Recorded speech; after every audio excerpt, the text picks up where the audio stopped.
Hello friends, welcome back to my channel JSSC वाला। कैसे हैं दोस्तों? आशा करते हैं आप लोग बहुत ही अच्छे होंगे।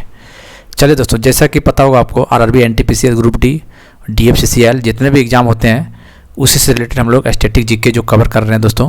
काफ़ी इंपॉर्टेंट क्वेश्चन है और इस बार आप लोग रेलवे का तैयारी जबरदस्त तरीके से कीजिए और NTPC या फिर ग्रुप डी में नौकरी लीजिए। उसके बाद जो भी एग्ज़ाम का तैयारी करना करते रहिएगा और झारखंड के भरोसे मत बैठिए जब तक कोई एग्ज़ाम कैलेंडर ना आ जाए। ठीक है, जब आएगा उसमें देखा जाएगा, लेकिन फिलहाल के लिए अपना स्टैटिक जीके वगैरह सब मजबूत कर लीजिए और इसमें करंट अफेयर स्टैटिक जीके सब चीज़ मिलेगा। पेड ग्रुप में जुड़ जाइएगा, लास्ट में आपको नंबर मिल जाएगा। ठीक है, चलिए देख लेते हैं क्वेश्चन कौन कौन सा है। भौतिकी में नोबेल पुरस्कार से सम्मानित होने वाला पहले भारतीय का नाम बताना है। ठीक, क्वेश्चन पूछता है ये, हालांकि ये क्वेश्चन पुराना हो गया लेकिन पूछता है। ठीक है, इसमें क्या डेट पूछ सकता है आपको। देखो, CV रमन तो सभी को पता है इसका आंसर। ठीक है, क्या इसका आंसर? इसका आंसर होगा CV रमन। ठीक है, लेकिन कब मिला था दोस्तों? फिजिक्स में मिला था इसको 1930 में। डेट याद रखना, आपको पूछता है डेट में। 1930 में मिला था CV रमन। ठीक है, याद रखिएगा। रमन प्रभाव की खोज के लिए उन्हें नोबेल पुरस्कार मिला था। रमन प्रभाव प्रकाश के प्रकीर्णन से संबंधित था। किससे था दोस्तों? बताइए।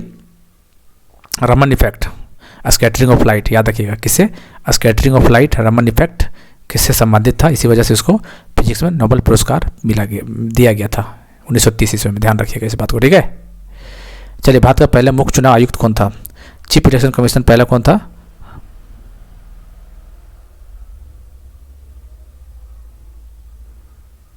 चलिए, तो ये सुकुमार सेन तो पता ही होगा आपको, सुकुमार सेन। ठीक है, चलिए। फर्स्ट कॉमनवेल्थ गेम, इस तरह क्वेश्चन रेलवे में पूछता है, ऐसे सिंपल पूछता है। पहला कॉमनवेल्थ गेम कहाँ पे हुआ था बताइए, और कहाँ पे हुआ था? तो सबसे पहले हुआ था 1930 में। ठीक है, कहाँ पे हुआ था बताइए? कनाडा।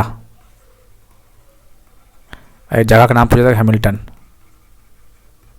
याद रखिए। ठीक है, कहाँ हुआ था पहला कॉमनवेल्थ? फर्स्ट कॉमनवेल्थ गेम कहाँ हुआ था? 1930 में हुआ था, कनाडा में हुआ था। हैमिल्टन जगह है कनाडा में, वहीं पे हुआ था। याद रखिएगा। ठीक है, 1930 में। ठीक है, कोई दिक्कत? तो इसका 1930 हो जाएगा। महात्मा गांधी ने दीन बंधु की उपाधि किसे दी थी? देखो, महात्मा किसने दिया था? फादर ऑफ नेशन किसने दिया था? बापू कौन दिया था? ऐसा बता रखे हैं। ठीक है, दीन बंधु कौन बोलता बताइए?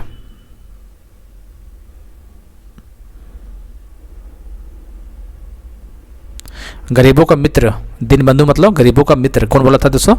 ये बोला था आपको CF एंड्रूज। कौन बोला था? CF Andrews. डी ऑप्शन हो जाएगा।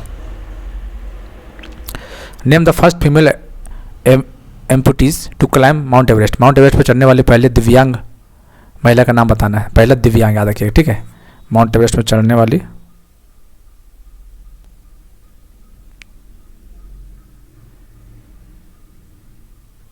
चलिए, जिसका नाम क्या है? अरुणिमा सिन्हा। क्या नाम है दोस्तों? अरुणिमा सिन्हा। ठीक है, अरुणिमा सिन्हा इसका नाम है। और माउंट में चढ़ी थी एवरेस्ट में, Mount Vinson, highest peak Antarctica में। ठीक है, और एक चीज़ में याद रखना दोस्तों कि इसको क्या बोलते हैं, इसको कब चढ़ाई किया था ये बताइए? 2013 में। कब? 2013 में। याद रखिएगा। भारत की अरुणिमा सिन्हा 2013 में माउंट एवरेस्ट पर चढ़ने वाली दुनिया की पहली विकलांग महिला बनी थी। 2013 याद रखिए, डेट याद रखिएगा और अरुणिमा सिन्हा याद रखिएगा, बस इतना याद रखिएगा। ठीक है। From which Indian state did Warli art, important है क्वेश्चन पूछता है, बताइए कहाँ का है वारली आर्ट? वारली आर्ट महाराष्ट्र। ध्यान रखिएगा। ठीक, वारली आर्ट महाराष्ट्र। किस अमेरिकी राष्ट्रपति ने नोबेल शांति पुरस्कार जीता? Which American president on the Nobel peace prize?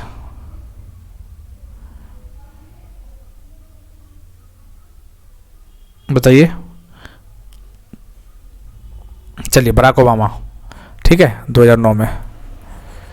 कब? 2009। डेट याद रखिएगा, क्योंकि रेलवे सब क्वेश्चन पूछ देता है, जैसे चल क्यों नहीं रहा भाई। किस अमेरिकी राष्ट्रपति ने नोबेल शांति पुरस्कार जीता 2009 में? तो बराक ओबामा। ठीक, बताना है कौन सा गलत है। इंपॉर्टेंट क्वेश्चन, यहाँ से 4 क्वेश्चन आपको मिलेगा। ठीक है, कौन सा गलत है? इनकरेक्ट बोल रहा है। चित्रकला है और राज्य है। ठीक है, जैसे शौर्य पेंटिंग कहाँ गए? शौर्य पेंटिंग उड़ीसा, ये सही बात है। ठीक है, बाघ पेंटिंग कहाँ? मध्य प्रदेश, ये भी सही बात है। फार पेंटिंग कहाँ पे? राजस्थान, ये भी सही बात है। गुलर पेंटिंग कर्नाटक नहीं, क्या होगा? हिमाचल प्रदेश होगा। HP हिमाचल प्रदेश। ठीक है, तो याद रखिएगा इसका आंसर तो ये हो जाएगा। याद रखिएगा, सौर्य पेंटिंग बोलेगा तो उड़ीसा, बाघ पेंटिंग बोलेगा तो मध्य प्रदेश, फ्लावर पेंटिंग बोलेगा तो राजस्थान, और गुलर पेंटिंग बोलेगा तो हिमाचल प्रदेश। चार क्वेश्चन याद रखिएगा यहाँ से, ठीक है। Which of the following tribes belong to Sikkim, अब बताइए सिक्किम में कौन सा ट्राइब है।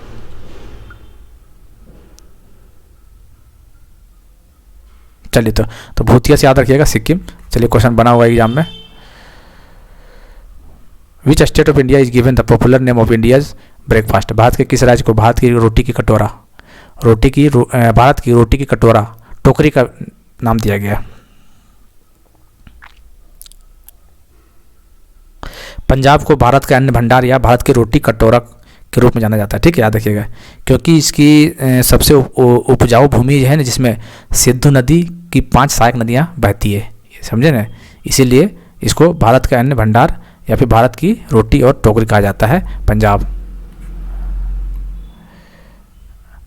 निम्नलिखित में से कौन सा स्मारक स्थान युग्म सही है, सही बताना है, तो देख लीजिए कौन सही है। सो कोई दिक्कत थोड़ी है ना, जो होगा सो होगा।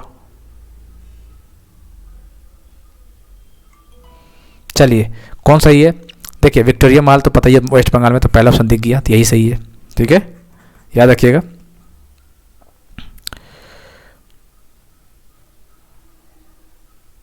चलिए तो इसका आंसर यही सही है, ठीक है। बाकी नालंदा पता ही है कहाँ है, लाल किला पता ही है कहाँ है, हवा महल पता ही है कहाँ पे, हवा महल कहाँ पे बताइए तो जयपुर, नालंदा बिहार, लाल किला बताइए दिल्ली, तो समझ गए ना, तो इसका आंसर बी ऑप्शन हो जाएगा। Which country is called the coffee ball of the world, किस देश को विश्व का कॉफ़ी बॉल कहा जाता है। चलिए विश्व को ब्राज़ील को कहा जाता है। ब्राज़ील का बताइए तो कैपिटल क्या है, ब्रासिलिया, ब्राज़ील का कैपिटल ब्रासिलिया है, और करेंसी क्या है दोस्तों, रियाल करेंसी है, ठीक है, याद रखिए real. Minjar Mela popular fair of which of the following state,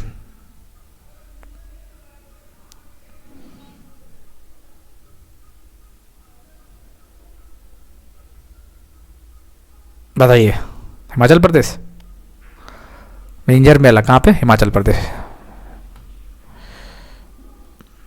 इस टाइप का क्वेश्चन आता है, एसएससी में बहुत पूछता है इस टाइप का, ठीक है।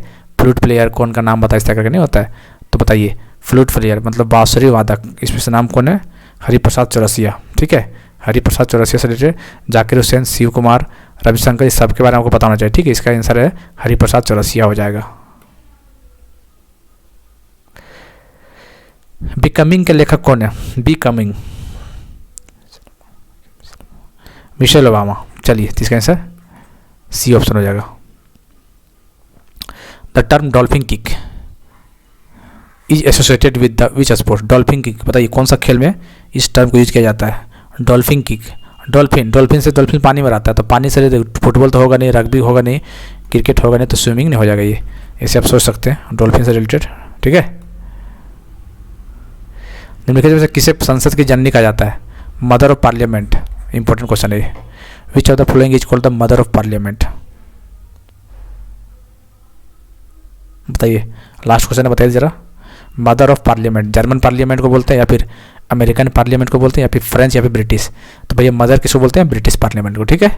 इसका आंसर डी ऑप्शन हो जाएगा, ठीक है दोस्तों। तो ये इतना क्वेश्चन था आपको स्टैटिस्टिक्स जीके का, तो डे बाय डे कुछ ना कुछ करते रहेंगे, और सरस्वती पूजा के बाद से रेगुलर बेसिस पे चलेगा धमाकेदार टाइप में, ठीक है। अभी तो थोड़ा बहुत चल रहा है, और एग्जाम तो अप्रैल में होगा एनटीपीसी का, और ग्रुप डी भी होगा आगे चल के, और डीएफसीसीआईएल भी है, तो तीनों एक ही डिपार्टमेंट का है, इसलिए अच्छे से तैयारी कीजिए, आपको नौकरी यानी होना है इस बार, ठीक है।